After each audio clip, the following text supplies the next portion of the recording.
Alors, donc, après, n'est-ce pas, la découverte des signes de ponctuation ou des lois, les principes, les caractéristiques, n'est-ce pas, disons l'importance des signes de ponctuation, nous allons maintenant mesurer cela, d'accord, je fais de la place, nous allons le mesurer dans un exercice type, voilà, comme ça, un peu différent des autres exercices que nous voyons. Il s'agit de ponctuer, nous allons voir l'importance de la ponctuation dans cet extrait-là, dupliqué 3 fois, d'accord? Je l'ai mis 3 fois de cette manière expressément, parce que à chaque moment, la ponctuation peut modifier totalement la signification de la petite séquence, du petit extrait. Alors, c'est écrit comme ça par quelqu'un, voilà, qui devrait rendre l'âme.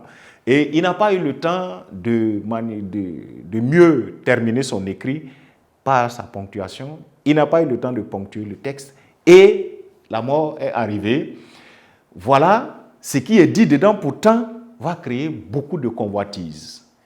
L'extrait original dit « Je laisse mes biens à ma soeur, non à mon neveu, jamais sera payé le compte du tailleur, rien aux pauvres. » Il n'y a ni point, ni virgule, etc. Voilà, il n'y a que des majuscules, en tout cas à l'initiale. À la fin, il n'y a rien. Bien. Dans cette séquence-là, vous voyez, il y a déjà la notion de bien. Ah, quelqu'un qui meurt en laissant des biens, les bénéficiaires, alors, vont certainement convoiter ces biens-là. Mais il se passe qu'il y a un certain nombre de personnes dans la séquence, dans l'extrait de l'auteur. Il y a, vous voyez, sa sœur, il y a son neveu, il y a le tailleur apparemment qui a encore son crédit, il est créancier du tailleur, mais il y a aussi les pauvres. Imaginez, si chacun doit ponctuer le texte à sa manière, il peut y avoir tout à l'heure, voilà, en tout cas, une distorsion des significations dans le texte. Nous allons commencer d'abord par le neveu qui tombe sur ça. Et rien ne prouve que ces biens sont laissés au neveu. Il va ponctuer le texte de sorte à avoir à lui seul les biens que le mourant lui laissait. Et le neveu dit, dans un premier sens, alors, la traduction du neveu, c'est, il pose une question, je laisse mes biens à ma soeur. On va mettre un point d'interrogation ici. Si on met un point d'interrogation ici, vous avez là, n'est-ce pas, le neveu qui se demande, je laisse mes biens à ma soeur? Non. Il met un point d'exclamation là. Ah, ça a changé, la soeur n'est plus dans le partage des biens. Par présence des signes de ponctuation. Et si nous ponctuons de cette manière, on peut ou ne pas rétablir l'ordre, mais suivez d'abord la compréhension de la force de la ponctuation, sinon on allait mettre un N majuscule ici, d'accord, mais ce n'est pas un problème. Mais ici, regardez la phrase là, le point d'interrogation et le point d'exclamation, c'est qui viennent, voilà, pour dire à mon neveu, point. Imaginez, il met point ici. Le neveu a eu les biens. Donc, je laisse mes biens à ma soeur? Non, à mon neveu. Vous voyez? Et on va toujours dans l'écrit le système de ponctuation propre au neveu toujours. Il va, n'est-ce pas, dire, jamais sera payé le compte du tailleur. Si on met un point ici, c'est comme si le mourant, dans sa dernière volonté, avait décidé qu'on ne donne rien. Il assume, lui, il ne va pas payer les services du tailleur. Le couturier, lui, ne va pas rembourser son argent. Et, en fin de compte, quoi? Rien aux pauvres. Dessus de n'importe quel signe de ponctuation. Un point ici, un point d'exclamation, ou en tout cas, mais rien aux pauvres, ça veut dire rien pour les pauvres. La ponctuation a donné les biens au neveu ici. Donc, vous voyez, sans ponctuation, le texte n'a aucune cohérence et il peut être manipulé dans tous les sens. En poursuivant, imaginez que la sœur du monsieur tombe, ou du mourant peut-être tombe sur la lettre, et dit, elle va ponctuer aussi à sa manière. Si c'est la sœur qui parle ici, je laisse mes biens à ma sœur, imaginez qu'elle me pond ici. Non à mon neveu. C'est clair. Mes biens sont laissés à ma sœur, mes biens ne sont pas laissés à mon neveu. Oui. Donc, la ponctuation en ce moment vient changer, voilà, tout ici.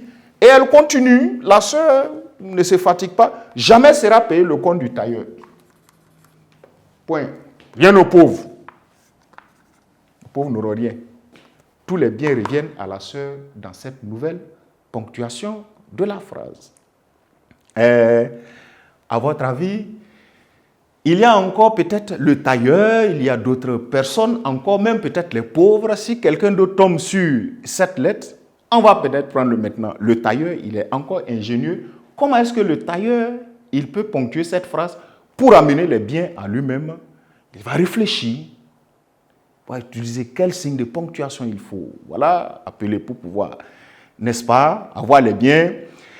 Il dit, je laisse mes biens à ma sœur? Non. Le tailleur prend, dit, je laisse mes biens à ma sœur? La réponse est là, non. Point. À mon neveu? Point d'interrogation. Jamais. D'accord? Ou il peut décider de dire jamais pour le neveu n'aura pas aussi. Et la phrase peut-être continue, jamais sera payé le compte du tailleur, rien aux pauvres, mais lui, il va profiter, n'est-ce pas, d'autres manières de faire. À mon neveu, jamais. Sera payé le compte du tailleur. Parce que lui, il cherche à tirer l'avantage, les biens vers lui. Donc, en se demandant, je laisse mes biens à ma soeur? Non. À mon neveu? Jamais. Il sera payé le compte du tailleur. Point. Donc, vous voyez, ici, il y a une inversion. C'est comme s'il disait, le compte du tailleur sera payé. Et pour les pauvres, rien. Voilà, les pauvres n'auront rien.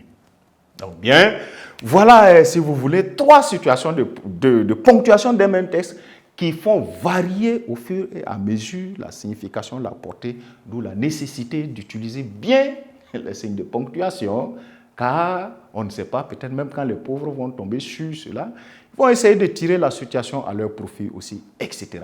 Bref, c'était dans le sens de vous faire comprendre l'importance de la ponctuation à travers un énoncé laissé vide comme ça, sans aucune ponctuation, et l'impact que cela a dans la compréhension, la logique, la cohérence, de l'énoncé ou du texte. Donc, chers amis, voilà qui met fin à notre leçon sur la ponctuation. Et la ponctuation, elle se pratique. Cela commence par mettre à l'esprit désormais que lorsque vous allez produire vos rédactions, vos productions écrites, etc., il faut veiller à une bonne ponctuation car elle pèse beaucoup dans la cohérence et l'efficacité de ce que vous allez produire comme différents textes. Sur ce, je vous retrouve dans les séances à venir à travers d'autres leçons d'orthographe.